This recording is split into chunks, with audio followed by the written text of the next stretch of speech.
Hello YouTube, Size17 here, but you can just call me Travis.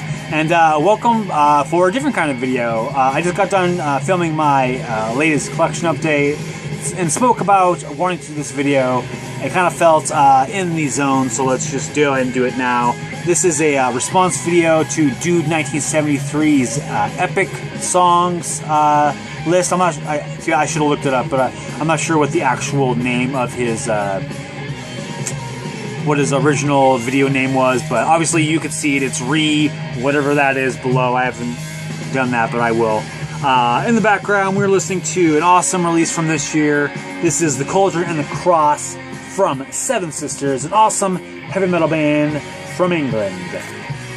Alright, so yeah, like I said, this is a list of epic songs. Actually, originally came across this video idea from Leo from Too Much Heavy Metal Is Barely Enough. If you're not watching Leo, you are doing yourself a disservice because he's one of the best guys to watch on YouTube. Super insane knowledge about metal. Knows like 7,000 heavy metal bands you've never heard of, and all of them are awesome. I'll leave a link. Definitely check them out. You won't regret it. And then also I'll leave a link to Dude 1973 as well. If you don't follow him, you should, because I like him so far too. It's only been a couple weeks, but so far so good. So thanks to both you guys for doing awesome material. So into the epic songs list. Yeah, like I said, this was a topic that I thought was really cool, and yeah, a couple of them like immediately popped into my head. So it was immediately a fun idea. Sort of for me, I wanted to yeah, let's ignore it. Let's just get into the list. We got what we got here. 1, 2, 3, 6, 7 of these. One of them's an honorable mention, kind of, actually. But yeah, epic songs. So yeah, all of these in general. The only really rule that I really stuck to myself is that every song needed to be at least double digits in length. I really wanted it to be double digits for it to be epic. So let's just jump in. This is one of the first two that immediately popped into my head when I was watching Leo's video, and it's from this album, Manowar's The Triumph of Steel, and that's the very first track, Achilles, Agony, and Ecstasy in 8 parts. This, my friend, is a 28-minute song released by the wonderful people at Manowar.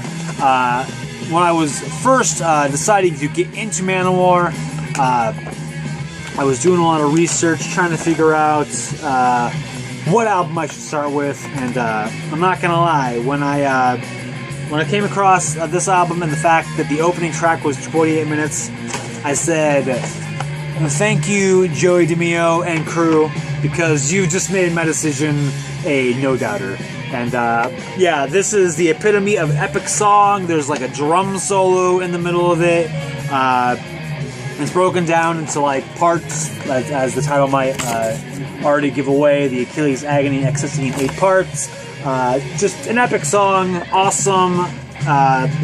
Manowar does it right, as you would probably expect Manowar to do. But yeah, awesome song, and I think no doubt an epic.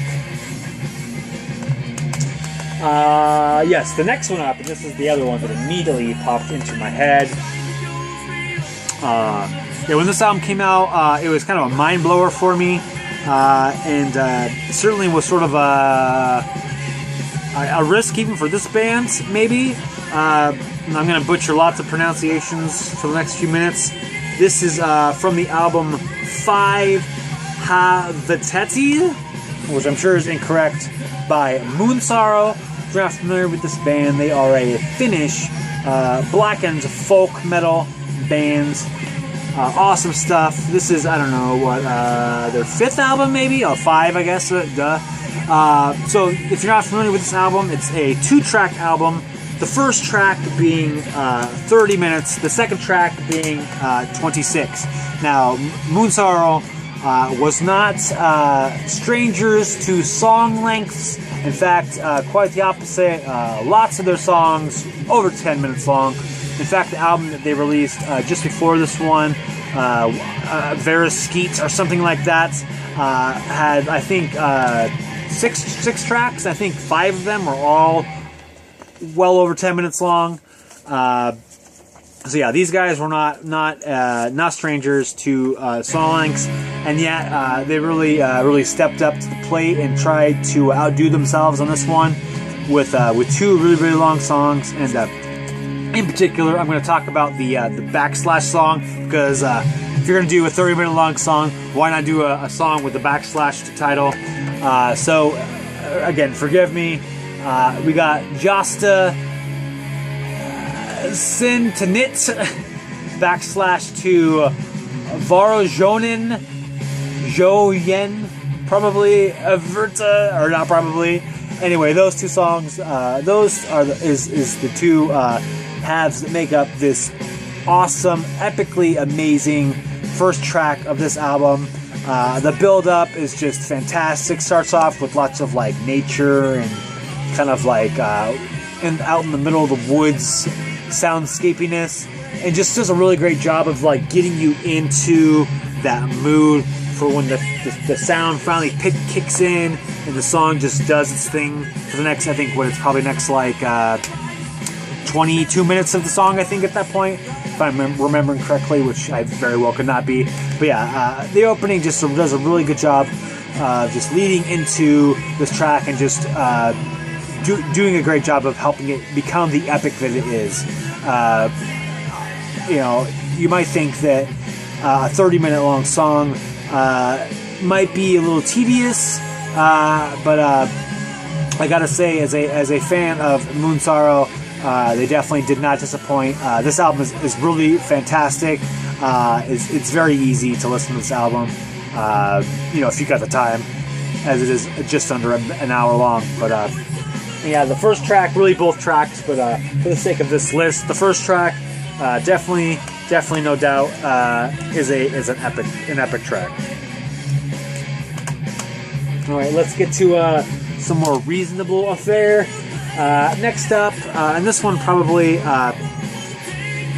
made my list because I was listening to this band a bunch around the time that I made these selections, but I think this is a no doubt song for epic. Off of Pile of Skulls by Running Wild, I have gone with the song Treasure Island, clocking it at 11:14. As you might assume, it is a song about the story Treasure Island. Just starts off with some cool kind of spoken word stuff with some waves crashing in the background and other maritime sound effects. I'll flip through the book while I'm talking about it. Yeah, and then kicks in. The opening riffs of this album is just awesome. Rolf Kasperek, as usual, just does an awesome job, and Treasure Island just is an awesome, really well put together song, epic, if you will. I remember when I first finally picked up this album and I heard Treasure Island for the first time, I was like, "Woo, that song is awesome!" Immediately fell in love with it. As I am sort of drawn to lengthier tracks, sort of by nature, it prompted me to pick up Muppet Treasure Island, which my wife and I, we love the Muppets, so that wasn't necessarily something that was like a negative in any way, but it was a movie we didn't have, so I was prompted to get it, and actually I hadn't seen it at that point either.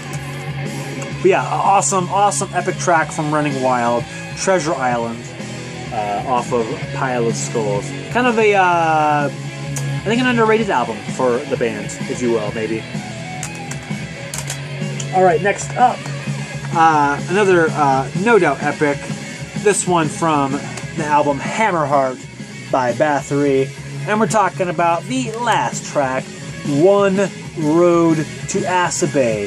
One thing I've always liked about this track is the, even though it's not grammatically correct, I just have always enjoyed that phrasing, One Road to Asa Bay, because as you can tell from the spelling of road, It's not a road as in a road that goes between places.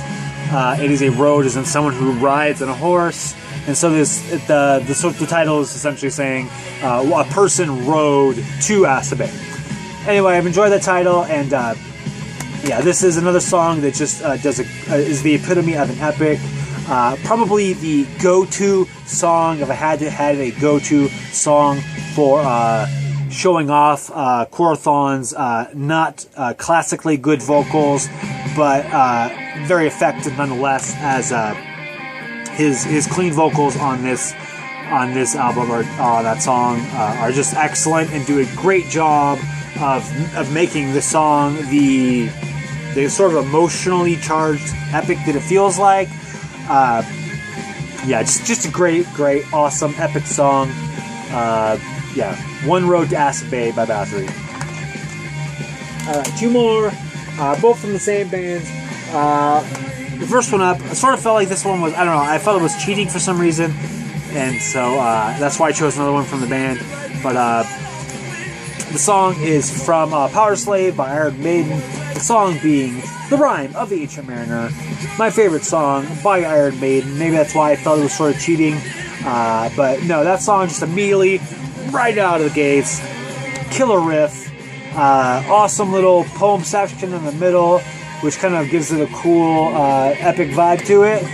Comes back strong, rips out with some soloing. Yeah, there's no doubt that The Rime of the Ancient Mariner is an epic song based off an epic poem.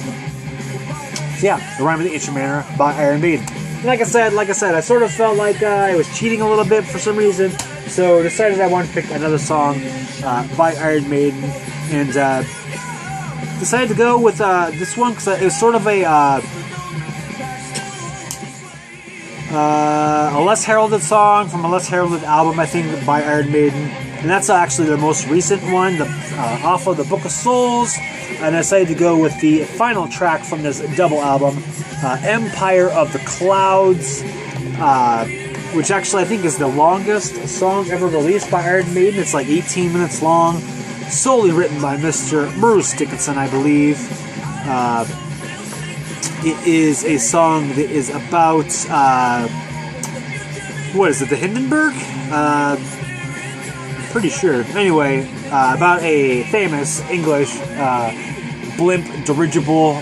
I'm sure there might be a technical term for what the actual thing was, but as he says in the song title, which describes the epicness of the aircraft itself. Yeah, she's the biggest vessel built by man, a giant of the skies.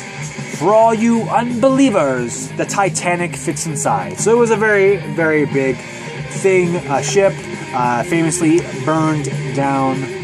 But yeah, this is a great, awesome song. Like I said, 18 minutes long.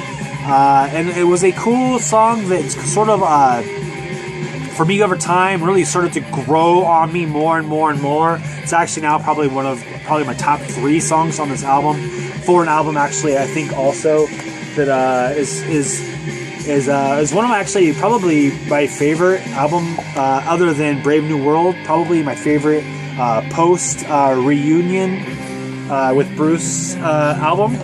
I know a lot of people aren't as much into the more progressive metal era of the band, but I dig it. Obviously not as much as the classic albums, but I do like the progressive era, and this is the one that really does it for me, more so than the other ones. And yeah, the Empire of the Clouds, that is a awesome, epic track to end the album. Alright, and then actually, this one is sort of a wild card. I didn't really feel like the song fit with the real topic because of the sort of the overall mood of the song. It definitely fits it in terms of length, in terms of like song structure and willingness to like put together a crazy progressive-y multi-part song. But like I said, it didn't really fit the mood of the list, because to me the epics was more kind of like a real kind of grandiose epic use epic to describe your own, use the same word to describe your own. Use epic to describe epic, but just this has the kind of more positive grandioseness to it. Even with we'll ignore the Hindenburg burning down of the last one I just showed, but enough rambling. The song I wanted to highlight is the final track from the 10th sub-level of Suicide by Leviathan. That track being at the door to the 10th sub-level of Suicide. Just awesome, just over 15 minutes long. Love that song. One of my all-time favorite songs. The first, two and a half minutes of that song, just like, rest just kills it. Yeah, like I said, didn't quite have the same kind of mood as the rest on the list, but was a awesome, really long, multi-part song that I just want to include because I like it, and it's my list, so deal with it. So yeah, At the Door to the 10th sub-level of Suicide, off of the 10th level of Suicide by Leviathan. Alright, so that's my list of epic tracks. If you have not done your own list, do your own list. I'd be excited to see what other people who haven't done a list yet would put on their list. I'll leave links to people, to Leo's channel, to his list, to Dude 1973. I'll leave a link to his list. And yeah, that's it. Thanks for watching. Thanks for subscribing. If you're familiar with any of these songs, albums, bands, let me know what you think of them. Let me know what you think of my epics song list. And yeah, have a good day.